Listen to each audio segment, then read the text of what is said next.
Nah, sekarang setelah kita mengevaluasi dampaknya, sekarang kita mengevaluasi ketika pelaksanaan kegiatan tersebut. Dan seperti biasa kayaknya teman-teman pun udah hafal ya, apa aja yang harus dievaluasi. Karena ini pun sudah kita bahas sebelumnya, ya yang sudah kita bahas itulah yang kita evaluasi. Jadi dalam pelaksanaannya setidaknya ada 3 faktor utama yang harus kita evaluasi.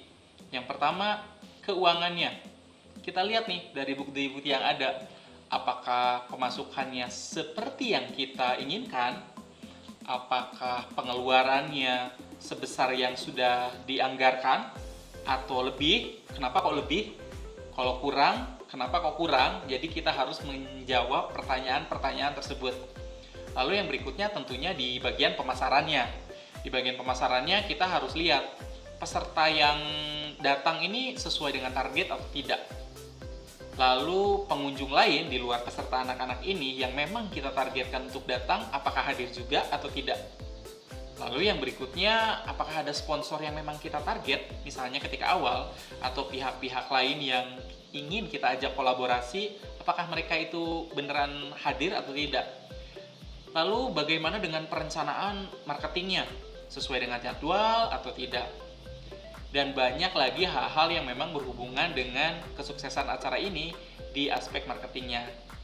Dan yang terakhir tentunya adalah di bagian operasionalnya. Apakah acara tersebut sudah berjalan sesuai dengan yang direncanakan? Yang itu tuh, yang 5W1H-nya itu, apakah semuanya sudah berjalan dengan apa yang sudah direncanakan dengan awal sehingga berpengaruh ke dampak-dampak yang ingin kita timbulkan itu tuh. Nah, oleh karena itu, selain ketiga hal itu, biasanya salah satu yang juga harus kita evaluasi adalah bagaimana mengelola atau pengelolaan resiko dari kegiatan tersebut. Apakah sudah teridentifikasi semua dari awal? Apa ternyata ada resiko yang kita tidak sadari, tapi tiba-tiba muncul di hari H? Itu tentunya bisa menjadi perbaikan demi kegiatan kita selanjutnya apabila hal tersebut terjadi. Lalu pencegahan-pencegahan yang kita sudah buat itu apakah sudah efektif atau tidak? Apakah masih ada yang kecolongan misalnya? Hal tersebut pun harus dicatat dan dievaluasi. Lalu rencana cadangan kita beneran bisa menghasilkan solusi yang tepat buat acara kita atau enggak? Atau malah jangan-jangan malah memperburuk. Jadi mitigasi dan pengelolaan resiko ini menjadi salah satu yang harus kita evaluasi juga. Nah, setelah semuanya itu kita evaluasi, terus pertanyaannya adalah, itu sesuai dengan tujuan yang kita harapkan dari awal atau enggak sih? Sesuai dengan rancangan kita dari awal atau enggak sih? Kalau misalnya enggak, ya enggak apa-apa, selama dampak-dampak yang ingin kita ciptakan memang sudah terjadi. Atau kalaupun belum tercapai, minimal kita sudah tahu kenapa, sehingga kedepannya kita bisa melakukan hal yang jauh lebih baik lagi.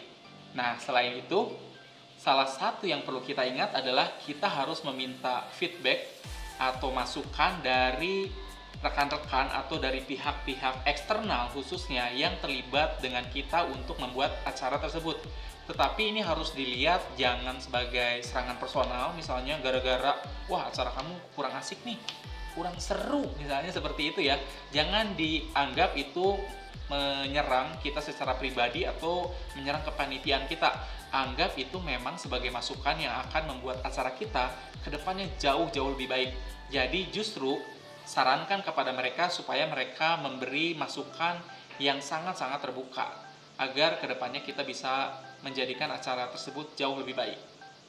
Nah, setelah di hari pelaksanaannya sudah kita evaluasi nih dengan hal-hal tadi, kita akan masuk ke hal terakhir yang kita evaluasi, yaitu orang-orangnya alias sumber daya manusianya.